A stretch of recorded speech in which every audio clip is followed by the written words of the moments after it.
Laz Nation, it's good to be back this week. Well, my family and I have recently moved, and we've been doing our best to get settled in little by little. So much to do, and so little time, as they say. Anyway, it is good to be back with you this week, and it's also good to have our longtime sponsor continue to support the show. You know who I'm talking about, A Night to Remember Entertainment. They are the best. DJ services for any occasion, professional equipment, over 3 decades of experience, all at a price that you can afford. Give them a call today at 443-910-3376 or find them on Facebook at One Great DJ. That's A Night to Remember Entertainment. They'll make your event a night to remember. Let's get into the show. Okay, let's go. You know, every time I get ready to do an episode, I find myself in the same quandary, wondering, what should I talk about? Primarily because there's always a slew of topics on which I could opine. And as I sat and thought about it, the same line kept popping up in my head. And it was a line or a quote that I've said multiple times over the last several weeks as I watched or listened to or even read some of the news. And if you haven't guessed by now from the title of this episode, the line is, "Psst, you're doing inclusiveness wrong." So listen to this. Okay, listen. So you might be asking yourself, who am I talking about? Well, virtually everyone. At least anyone who continues to subscribe to the so-called philosophy of inclusiveness while simultaneously still insisting to separate all of us into neat little groups. And let me explain. I'll take it a little bit further. You know, it's been my experience that those who are out there screaming the loudest, touting inclusiveness on a daily basis, are very often the same people who, in the same breath, are the first to ironically use race, ethnicity, religious background, gender, you name it, as a qualifier or distinguisher, if that's a word. And I remember broaching this subject some time ago in a previous episode when I went on this Ralphie May-like rant, God rest his soul, about what he called blank Americans. Now, if you're not familiar with Ralphie May or you haven't seen this particular bit, the now deceased comedian went into a little bit about how we should stop using blank, as in fill in the blank, Americans, as a description and eliminate it essentially from our vocabulary as a nation. So, in other words, instead of saying things like African American or Italian American or Mexican American or Asian American, for example, we should just say American. And I wholeheartedly subscribe to this philosophy. I mean, think about it. Why wouldn't I? Why wouldn't anyone? It just makes sense, which apparently is the problem. It makes too much sense. It really is common sense if you think about it. And sadly, common sense has seemingly gone the way of the dodo bird in recent years. And sadder still is that it seems to be eroding more and more on a daily basis. But I digress. So let's get back to the topic of inclusiveness. You know, I looked up the word inclusiveness, and this is what I came across. Meaning of inclusiveness in English: the quality of including many different types of people and treating them all fairly and equally. Now, this came from the Cambridge Dictionary, the English edition. And after I read that, I thought, well, if you really read that and you take it to heart, it only proves my point. How could you possibly be inclusive when, if by your own actions and if by your own words, you're divisive and exclusionary? The answer, at least in my opinion, is you can't. Not if you're being intellectually honest, which some of those out there would tend to have an issue with intellectual honesty. But why, though? And I'm not going to get into the debate of the right or the left. And, you know, anyone that's ever listened to my show pretty much knows where I fall on that. But anyway, you know, we hear it every day. There's always this qualifier. There's always a descriptor. There's always a word which sole purpose would seem to be to separate one person or a group from another person or group. It baffles the mind. At least it does mine. Now, I know what my detractors, or at least I think what those that would be my detractors or those that would love to play devil's advocate here are going to say. They'll say something like, Laz, you have to be able to describe a person accurately in some situations. For instance, what if someone broke into your home? I mean, you couldn't just say, well, it was a man or a woman that broke into my home. You'd need to give them all the typical information to the responding officer, things like height or weight or clothing description, distinguishing marks. Maybe they had tattoos. Maybe they had an accent. And of course, if you were able to get a really good look at them, maybe their skin color or what you perceive their ethnicity to possibly be, or maybe even an age. That's right. And I would say, yeah, you're absolutely correct. But once again, that scenario only proves my point.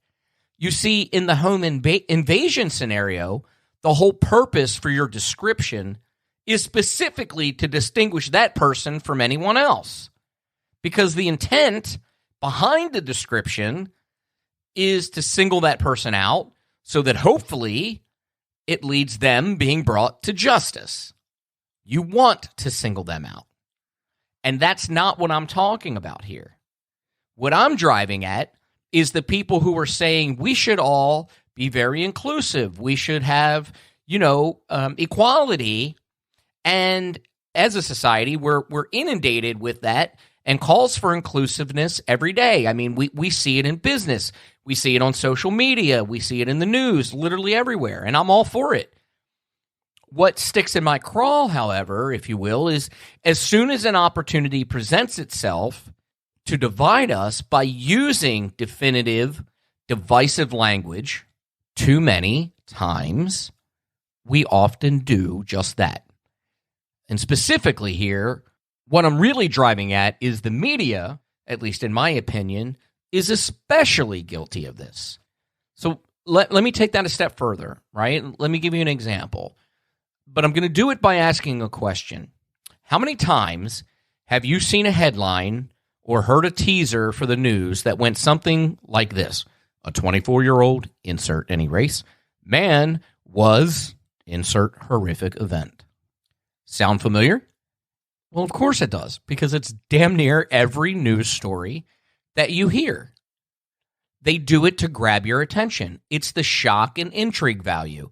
It's especially true when the race happens to be a minority and the horrific event involves someone of another race, or maybe the police, or someone in a position of power, maybe a politician or a CEO of a company.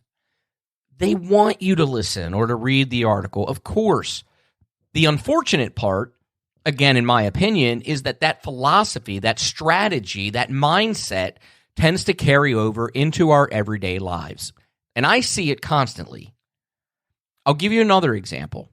I was recently watching the latest release or season, whatever you want to call it, of Surviving R. Kelly on Netflix. And as the documentary went on to address the atrocities that R. Kelly has now been convicted of perpetrating, there were several times during the interviews with victims, reporters, and activists that were involved with this documentary, and they would say something to the effect of, yeah, these crimes of abuse and sexual assault were perpetrated on young black women. And I thought to myself, well, what the hell does race have to do with it? I mean, they were young women, period. Who cares what their race or their ethnicity happened to be? These were children from ages 14 and up, if I remember correctly.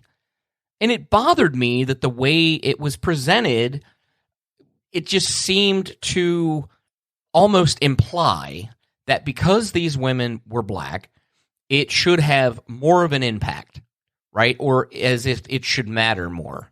And it just didn't sit well with me.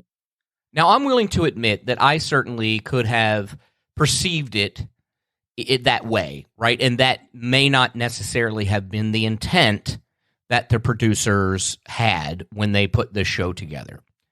But it did seem to come across that way. And that said, there isn't, or at least there shouldn't be, any difference in the level of outrage that I would have, or that I would offer that anyone should have, right? No level or difference in the level of outrage or disgust that we should feel about this situation. And let me be clear on this. When I say there shouldn't be any difference in the level of outrage based on race, I mean it. Zero difference. No more, no less. The level of outrage, if you will, in my opinion, should only be amplified due to the fact that these were minors. They were young, vulnerable, impressionable children in many cases, period. Now, my detractors, again, are probably going to say, well, Laz, minority women are often discounted in society today.